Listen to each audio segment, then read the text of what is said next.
ഭൂരഹിതരില്ലാത്ത കേരളം പദ്ധതിയിലൂടെ കേരളം മറ്റിന്ത്യൻ സംസ്ഥാനങ്ങൾക്കെല്ലാം മാതൃകയായെന്ന് കോൺഗ്രസ് അധ്യക്ഷ Sonia Gandhi. Rajeev Gandhi centre for ബയോടെക്നോളജിയുടെ രണ്ടാമത്തെ ക്യാമ്പസിന് ആക്കുളത്ത് സോണിയാഗാന്ധി തറക്കല്ലിട്ടു. 2 ദിവസത്തെ കേരള സന്ദർശനത്തിന് ശേഷം കോൺഗ്രസ് അധ്യക്ഷ മടങ്ങി. ഭൂരഹിതരില്ലാത്ത കേരളം ധീരമായൊരു ചുവടുവയ്പ്പാണ്. UDF സർക്കാരിന്റെ ജനക്ഷേമ പദ്ധതികൾക്ക് UPA സർക്കാരിന്റെ പൂർണ്ണ പിന്തുണയുണ്ടാകുമെന്ന് സോണിയ പറഞ്ഞു. So on 2015, Kerala will become the first state in India where everyone has a home, which is, I believe, a most remarkable achievement.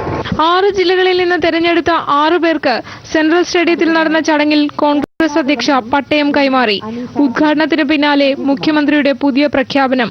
ഭൂമി കൊടുത്താൽ മാത്രം മതിയോ, വീടും വേണ്ടേ എന്ന് സോണിയാജി ചോദിച്ച സാഹചര്യത്തിൽ ഈ 6 പേർക്കും ഗവൺമെന്റ് സൗജന്യമായി വീട് കൂടെ കൊടുക്കുന്നതാണ്. ഭൂരഹിതരില്ലാത്ത പദ്ധതിയുടെ ആദ്യഘട്ടത്തിൽ 1 ലക്ഷം പേർക്കാണ് പട്ടയം നൽകുന്നത്. സെൻട്രൽ സ്റ്റേഡിയത്തിലെ ചടങ്ങിന് ശേഷമാണ് സോണിയ ആക്കുളത്തെത്തിയത്. വിദ്യാസമ്പന്നരുടെയും കഴിവുള്ളവരുടെയും സംസ്ഥാനമാണ് കേരളമെന്ന് സോണിയ പറഞ്ഞു. സെന്ററിന്റെ രണ്ടാമത്തെ ക്യാമ്പസിന് ആവശ്യമായ ഫണ്ട് ലഭ്യമാക്കുമെന്ന് ചടങ്ങിൽ അധ്യക്ഷനായിരുന്ന ശാസ്ത്ര സാങ്കേതിക മന്ത്രി S. ജയപാൽ റെഡ്ഡി അറിയിച്ചു.